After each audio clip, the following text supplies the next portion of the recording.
Hi. அதாவது நாமத்துக்குமார் பற்றி பேசிகிட்டு இருந்தோமா, என்னென்னா அவர் வந்து ஒவ்வொரு பாட்டையுமே அவ்வளோ சூப்பராக எழுதுவார்.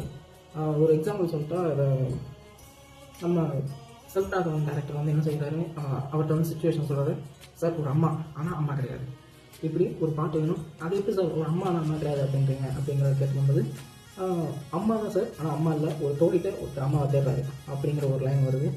அதுக்கு வந்து அவர் எப்படி எழுதுறாரு அப்படிங்கிறதான் மேட்ரு. அதுக்கு கேளுங்க, அவ்வளோ சூப்பராக இருப்பார். இது வந்து எப்படி தான் அந்த மனுஷன் அப்படி தேடி கண்டுபிடிக்கிறாரு நம்ம சுத்தமாக தெரியல. காலங்களோடும் இது கதையாகி போகும், என் கண்ணீர் துளியின் நேரம் வாழும். தாயாக நீதான் தலை கோத வந்தாலும் அடி மீது மீண்டும் ஜனனம் வேண்டும். என் வாழ்க்கை நீ இங்கு தந்தது அடி உன்னால்